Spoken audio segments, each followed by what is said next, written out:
बिस्मिल्लाहिर्रहमानिर्रहीम। अस्सलाम वालेकुम डियर स्टूडेंट्स।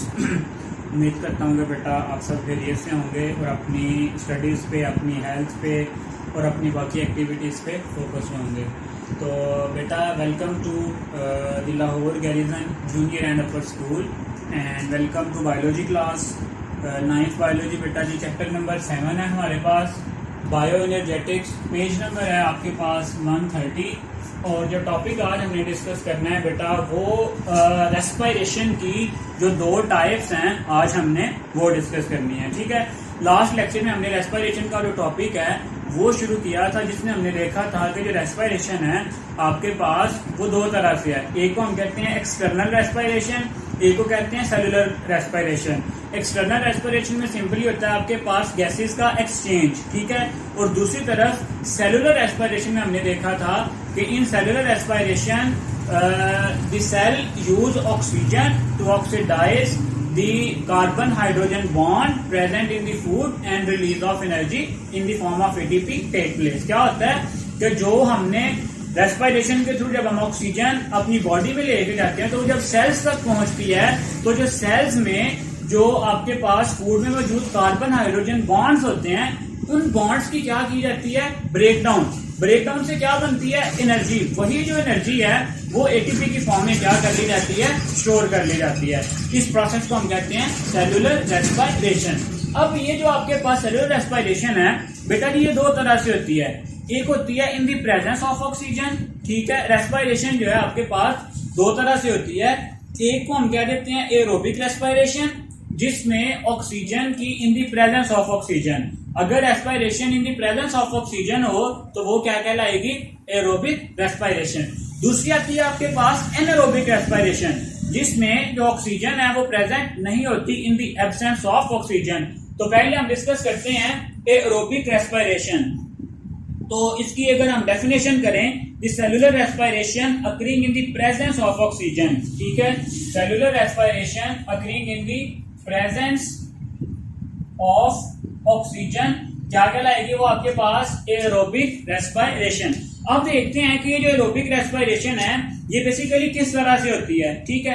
अब इसमें क्या होता है आपके पास कंप्लीट ऑक्सीडेशन ऑफ ग्लूकोज अकर, क्योंकि ऑक्सीजन प्रेजेंट है, ठीक है। तो ऑक्सीजन की प्रेजेंस की वजह से जो ऑक्सीडेशन होनी है वो क्या होगी, कंप्लीट ऑक्सीडेशन। ये बात बेटा आपने याद रखनी है, कंप्लीट ऑक्सीडेशन ऑफ फूड या कार्बन हाइड्रोजन बॉन्ड भी आप इसे लिख सकते हो, कंप्लीट ऑक्सीडेशन ऑफ फूड। और जो फूड में मोस्ट कॉमन है आपके पास जिसकी ऑक्सीडेशन होती है वो है बेटा ग्लूकोज, ठीक है। तो प्रेजेंस ऑफ ऑक्सीजन में क्या हो, कंप्लीट ऑक्सीडेशन ऑफ फूड, ठीक है। ऑक्सीजन मौजूद है और ऑक्सीडेशन क्या होता है, एडिशन ऑफ ऑक्सीजन। तो सिंपली क्या होगा, ऑक्सीडेशन जब ग्लूकोज की होगी तो आपके पास वहां पे क्या रिलीज होगा, energy, with maximum release of energy, ठीक है, with maximum release of energy. दोबारा से देखें, एरोबिक रेस्पिरेशन आपके पास रेस्पिरेशन की ऐसी टाइप है जिसमें रेस्पिरेशन कब होती है, इन द प्रेजेंस ऑफ ऑक्सीजन, ठीक है। जब ऑक्सीजन प्रेजेंट है तो जो ऑक्सीडेशन होगी वो क्या होगी, कंप्लीट होगी। जब ऑक्सीडेशन कंप्लीट होगी तो मैक्सिमम एनर्जी बेटा आपके पास रिलीज होगी, ठीक है। तो आपके पास एरोबिक रेस्पिरेशन को हम कंप्लीट ऑक्सीडेशन भी कहते हैं। अब आते हैं इसके स्टेप्स की तरफ कि इसमें जो स्टेप बाय स्टेप जो प्रोसेस होते हैं वो किस तरह से होते हैं।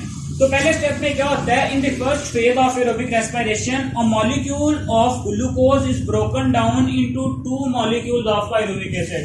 स्टेप 1 में क्या होता है आपके पास, अ मॉलिक्यूल किसकी ऑक्सीडेशन करवानी है हमने, अ मॉलिक्यूल ऑफ ग्लूकोज, ठीक है, इज ब्रोकन डाउन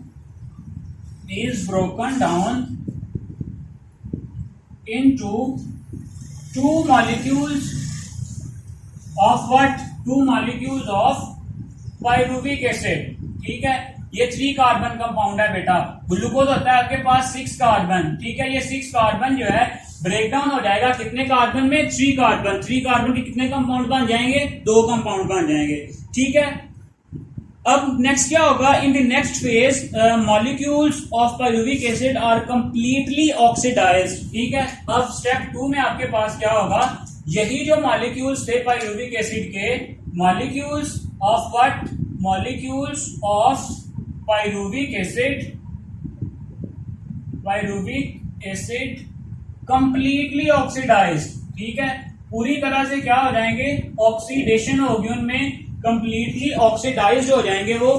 ठीक है, ऑक्सीडाइज से अब क्या मुराद है कि उसमें जो ऑल कार्बन हाइड्रोजन बॉन्ड्स हैं वो क्या हो जाएंगे, ब्रेक हो जाएंगे। ठीक है, all carbon hydrogen bond break. ठीक है, जब इसकी ऑक्सीडेशन होगी अब रिलीज क्या होगा बेटा, carbon dioxide, water and energy,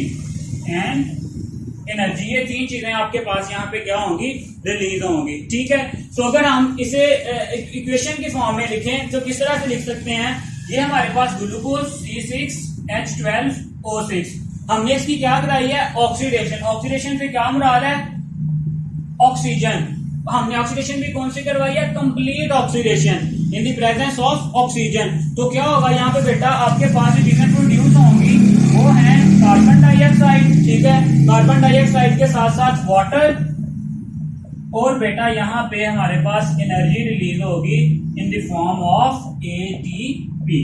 clear है, KTP की फॉर्म। बेटा ये जो टॉपिक है ये बहुत इंपॉर्टेंट है, शॉर्ट क्वेश्चंस के हवाले से भी इसमें डिफरेंस भी अक्सर पूछा जाता है, differentiate between aerobic respiration and the anaerobic respiration, या अलग से शॉर्ट क्वेश्चन पूछ लिया जाता है कि व्हाट इज एरोबिक रेस्पिरेशन। तो बेटा हमने डिस्कस किया है, एरोबिक रेस्पिरेशन आपके पास रेस्पिरेशन की ऐसी टाइप है जिसमें जो कब होती है, इन द प्रेजेंस ऑफ ऑक्सीजन। जब ऑक्सीजन की प्रेजेंस में होगी तो उसकी क्या होगी, कंप्लीट ऑक्सीडेशन। जब कंप्लीट ऑक्सीडेशन होगी तो मैक्सिमम जो एनर्जी है वो वहां से क्या होगी, रिलीज होगी। फिर हमने स्टेप्स देखे हैं, पहले स्टेप में क्या होता है कि जो ग्लूकोज का एक मॉलिक्यूल है आपके पास वो कन्वर्ट हो जाता है पायरुविक एसिड के 2 मॉलिक्यूल्स में। फिर नेक्स्ट स्टेप में क्या होता है, वही जो पायरुविक एसिड के मॉलिक्यूल्स हैं वो उनकी कंप्लीट ऑक्सीडेशन होती है और वहां से क्या बनती है बेटा, एनर्जी बनती है। सो क्लियर, चलें अब नेक्स्ट जो इसकी टाइप है वो है anaerobic respiration in the absence of oxygen. अब हम वो देखते हैं कि एनारोबिक रेस्पिरेशन में क्या होता है और इसके कितने स्टेप्स हैं और उसकी फर्दर आगे जो है वो कितनी टाइप्स हैं। ठीक है, तो यहाँ पे बेटा डिस्कस कर लेते हैं anaerobic respiration. Anaerobic respiration, an का मतलब होता है नहीं एरोबिक ऑक्सीजन की presence, respiration aerobic in the presence of oxygen and anaerobic in the absence of oxygen. चलें, इसको बेटा हम इनकम्प्लीट ऑक्सीडेशन भी कहते हैं। In the absence of oxygen glucose is incompletely oxidized with less amount of energy. ठीक है, वहां पे कंप्लीटली ऑक्सीडाइज्ड था, यहाँ पे इनकम्प्लीट ऑक्सीडेशन होगी। जब ऑक्सीडेशन इनकम्प्लीट होगी तो जो एनर्जी होगी वो भी क्या होगी, लेस अमाउंट ऑफ एनर्जी। जो आपके पास एनर्जी होगी वो भी क्या होगी, कम होगी। ठीक है, उसमें मैक्सिमम एनर्जी रिलीज हुई थी, यहाँ पे जो एनर्जी की अमाउंट है वो भी क्या हो जाएगी, कम हो जाएगी। क्यों, क्योंकि बेटा आपके पास जो आप कह सकते हो कि जो ऑक्सीडेशन है वही कंप्लीट नहीं हुई। जब वो कंप्लीट होगी तो ऑब्वियसली वहां से आपके पास ज्यादा जो एनर्जी है वो मिलेगी। क्लियर, चलें अब इसमें क्या होता है, पहले स्टेप में the first step is exactly similar to that of the aerobic respiration. ठीक है, जो फर्स्ट स्टेप है, first step is similar to aerobic respiration. ठीक है, जो पहला स्टेप है वो बिल्कुल एरोबिक रेस्पिरेशन की तरह ही है। पहले स्टेप में क्या हुआ था आपके पास कि जो ग्लूकोज है वो पायरुविक एसिड में क्या हो गया था, कन्वर्ट हो गया था। ठीक है, अगर हम इसे लिखें तो यहाँ पे ऐसे लिख सकते हैं कि glucose is converted into 2 pyruvic acid. ठीक है, 2 पायरुविक एसिड में वो क्या हो गया था, कन्वर्ट हो गया था। अब डिफरेंस कहां पे आ रहा है, डिफरेंस अब बेटा नेक्स्ट स्टेप में आएगा। उसमें क्या होता है, आपके पास a molecule of glucose is broken down into 2 molecules of pyruvic acid, but in the second step pyruvic acid is not completely oxidised due to absence of oxygen. ठीक है, दूसरे स्टेप में आपके पास क्या होगा कि pyruvic acid is not completely oxidized, pyruvic acid is not completely oxidised.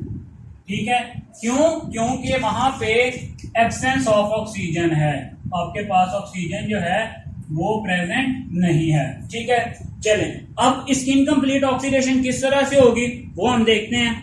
It is transform into ethyl alcohol and lactic acid. जब इसकी इनकम्प्लीट ऑक्सीडेशन होगी तो ये किसमें कन्वर्ट हो जाएगा? पाइरुविक एसिड आपके पास दो तरह की प्रोडक्ट्स, या तो बेटा वो बना देगा आपके पास इथाइल अल्कोहल, ठीक है, जिसको हम अल्कोहलिक फर्मेंटेशन कहते हैं, इथाइल अल्कोहल, या जो दूसरी प्रोडक्ट है आपके पास उसको हम कहते हैं लैक्टिक एसिड फर्मेंटेशन, वो आपके पास क्या बनती है? Lactic acid. चलें डिफरेंस देखें, आपके पास एरोबिक में क्या था, जो आपके पास पाइरुविक एसिड है उसकी कंप्लीट ऑक्सीडेशन हुई थी। जैसे ही उसकी कंप्लीट ऑक्सीडेशन हुई थी तो carbon dioxide, water and energy release हुई थी। लेकिन यहाँ पे क्या है? Incomplete oxidation. तो इनकम्प्लीट ऑक्सीडेशन जब पाइरुविक एसिड की होगी, दो तरह की प्रोडक्ट्स बनती हैं हमारे पास, पहली इथाइल अल्कोहल, दूसरी लैक्टिक एसिड बनती है। चलें अब इनको फर्दर जो है वो हम डिस्कस करते हैं, इनकी क्लासिफिकेशन। अल्कोहलिक फर्मेंटेशन, यही जो आपके पास एनारोबिक रेस्पिरेशन है, इसको हम मजीद दो कैटेगरीज में डिवाइड कर सकते हैं। एक को बेटा हम कहते हैं अल्कोहलिक फर्मेंटेशन, अल्कोहलिक फर्मेंटेशन, और दूसरी है आपके पास लैक्टिक एसिड फर्मेंटेशन, वो भी हम डिस्कस करते हैं। पहले देखते हैं alcoholic fermentation. It occur in bacteria and yeast. बेटा ये कहां पे होती है आपके पास? पहली बात आ गई, इट अकर्स इन बैक्टीरिया में होती है ये, ठीक है, और उसके अलावा कहां पे? यीस्ट माइक्रो ऑर्गेनिज्म जो है, यीस्ट उसमें ये आपके पास होगी। ठीक है, चलें बैक्टीरिया, यीस्ट, इसके अलावा इसमें होता क्या आपके पास? In this type of anaerobic respiration pyruvic acid is further broken down into alcohol. ये बात आपने याद रखनी है कि पाइरुविक एसिड जो नाम से ही आपको याद रह जाएगी। In the alcoholic fermentation pyruvic acid is converted into alcohol. यहां स्पेसिफाई अगर आप करें तो क्या कह देंगे? Ethyl alcohol. ठीक है, चलें अगर हम इसकी इक्वेशन लिखें तो इक्वेशन हम सिंपली इसे इस तरह से लिख सकते हैं। अल्कोहल, इथाइल अल्कोहल का फार्मूला अब एमसीक्यू में पूछा जा सकता है, C2H5OH। ये आपके पास किसका फार्मूला है? इथाइल अल्कोहल का। ठीक है, इथाइल अल्कोहल। इक्वेशन लिखें, कैसे लिखेंगे? पाइरुविक एसिड है हमारे पास, ठीक है, इन द एब्सेंस ऑफ ऑक्सीजन ये कन्वर्ट हो जाएगा किसमें? इथाइल अल्कोहल में और कार्बन डाइऑक्साइड में। Ethyl alcohol plus carbon dioxide. Clear हो गया कि आपके पास तीन चीजें हैं सिर्फ जो आपने याद रखनी है। अल्कोहलिक फर्मेंटेशन कहां पे हो रही है? बैक्टीरिया में और यीस्ट में। ठीक है, क्या होता है इसमें? पाइरुविक एसिड कन्वर्ट हो जाता है आपके पास इथाइल अल्कोहल में। इक्वेशन भी बिल्कुल उसी तरह से है। ठीक है, अब नेक्स्ट देखते हैं आपके पास लैक्टिक एसिड फर्मेंटेशन। अब ये जो लैक्टिक एसिड फर्मेंटेशन है, ये जो आपके पास अल्कोहलिक फर्मेंटेशन है, सिर्फ एक डिफरेंस है इसका, वो ये है कि जब हमने अल्कोहलिक फर्मेंटेशन कहा तो उससे क्या बन रही है? अल्कोहल। लेकिन जो आपके पास लैक्टिक एसिड फर्मेंटेशन है, लैक्टिक एसिड फर्मेंटेशन, उसके नतीजे में क्या बनेगा? आपके पास लैक्टिक एसिड बनेगा। वो भी देखते हैं हम वो किस तरह से बनता है। चलें अब ये जो आपके पास लैक्टिक एसिड फर्मेंटेशन है ना, ये कहां पे होती है? Skeletal muscles of humans and other animals during extreme physical activity. ठीक है, skeletal muscles of animals and humans. कब? During the extreme physical activity, जब वो फॉर एग्जांपल वो जो एक्सट्रीम टाइप की एक्सरसाइज कर रहे हो, during extreme physical activity.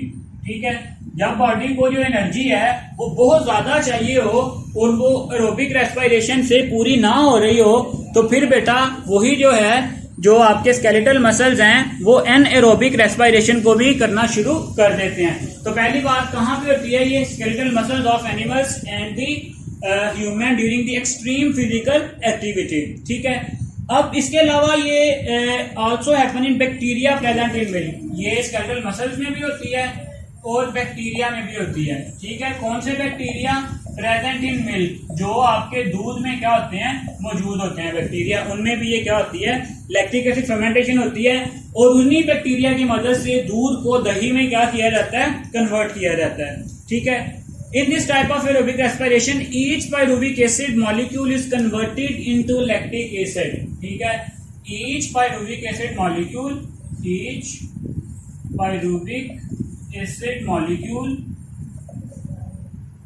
is converted into, इसमें नाम से जाहिर हो रहा है lactic acid, into lactic acid. इसी को हम किस में कन्वर्ट कर सकते हैं, लैक्टिक एसिड में कन्वर्ट कर लेते हैं। ठीक है, चलें, तो अगर हम इसकी जो इक्वेशन लिखें तो किस तरह से लिखेंगे, पायरुविक एसिड कन्वर्ट हो जाएगा सिंपली आपके पास pyruvic acid is converted into lactic acid. कितने शॉर्ट के लॉन्ग क्वेश्चन आए तो पूरा हमने कवर कर लिया है, लेकिन शॉर्ट क्वेश्चन, पहला short question, differentiate between aerobic respiration and anaerobic respiration. ठीक है, दूसरा short question, differentiate between lactic acid fermentation and the alcoholic fermentation. ठीक है, इसी के साथ बेटा इसकी जो है नेक्स्ट आगे इसकी इंपॉर्टेंस दी हुई है, तो इसकी इंपॉर्टेंस है वो भी पेपर में अक्सर पूछ ली जाती है कि इसकी इंपॉर्टेंस क्या है। तो बेटा ये जो हमारे पास इनकम्प्लीट ऑक्सीडेशन है, एनारोबिक रेस्पिरेशन है, इसकी हमारी डेली लाइफ में बहुत ज्यादा इंपॉर्टेंस है। ठीक है, उसकी जो हमारी डिफरेंट टाइप की जो इंडस्ट्रीज हैं उनमें भी, और जो आपके पास एनएरोब्स हैं उनमें भी जो इसकी बहुत ज्यादा इंपॉर्टेंस है। ठीक है, तो आज के लिए बेटा हम यहीं पर रुकते हैं, जिसकी इंपॉर्टेंस है इंशाल्लाह वो फिर हम नेक्स्ट लेक्चर में डिस्कस करेंगे। क्लियर है, चलें, छोटा सा टॉपिक है लेकिन इंपॉर्टेंट है, कोई मुश्किल नहीं है। सिंपली आप देखें, पहला डिफरेंस जो है एरोबिक और एनारोबिक का, एरोबिक में क्या होता है आपके पास ऑक्सीजन की जो प्रेजेंस होती है। ठीक है, जिस वजह से जो आपके पास कंप्लीट ऑक्सीडेशन होती है, और जैसे ही ऑक्सीडेशन कंप्लीट ऑक्सीडेशन होगी तो उसमें जो एनर्जी है आपके पास बेटा वो भी क्या होगी, बहुत ज्यादा होगी। ठीक है, दूसरी तरफ आती है आपके पास इनकम्प्लीट ऑक्सीडेशन। इनकम्प्लीट ऑक्सीडेशन को हम एनारोबिक रेस्पिरेशन भी कहते हैं, जिसमें क्या होता है आपके पास ऑक्सीजन प्रेजेंट नहीं होती, क्योंकि ऑक्सीजन प्रेजेंट नहीं होती एनर्जी भी कम प्रोड्यूस होती है। फिर आगे हमने इसकी फर्दर दो कैटेगरीज डिस्कस कर ली हैं। ठीक है, जिसमें हमने देखा है कि जी आपके पास alcoholic fermentation and the lactic acid fermentation. अगर सिंपली हम बेटा एक छोटा सा चार्ट बनाएं तो किस तरह से बना सकते हैं, ये हमारे पास है रेस्पिरेशन। रेस्पिरेशन को हम दो कैटेगरीज में डिवाइड करते हैं। ठीक है, एक है आपके पास एरोबिक रेस्पिरेशन, एरोबिक रेस्पिरेशन, और दूसरी है रेस्पिरेशन, और दूसरी है आपके पास एनएरोबिक रेस्पिरेशन, एनएरोबिक रेस्पिरेशन। अब इसको सिंपली यहां से आपके पास क्या मिलती है, इसको कहते हैं कंप्लीट ऑक्सीडेशन। ठीक है, मैक्सिमम अमाउंट ऑफ एनर्जी। दूसरी तरफ है आपके पास एनारोबिक। एनारोबिक की फर्दर दो कैटेगरीज हैं, एक इसको कहते हैं इनकम्प्लीट ऑक्सीडेशन, और इससे जो लेस एनर्जी है आपके पास वो प्रोड्यूस होती है। इसमें आती है अल्कोहलिक फर्मेंटेशन, और दूसरी तरफ आती है आपके पास lactic acid fermentation. Anaerobic respiration को हम जो है फर्मेंटेशन भी कहते हैं। So this is all about today's lecture. Next फिर इंशाल्लाह हम जो है अगले लेक्चर में डिस्कस करेंगे। अल्लाह हाफिज।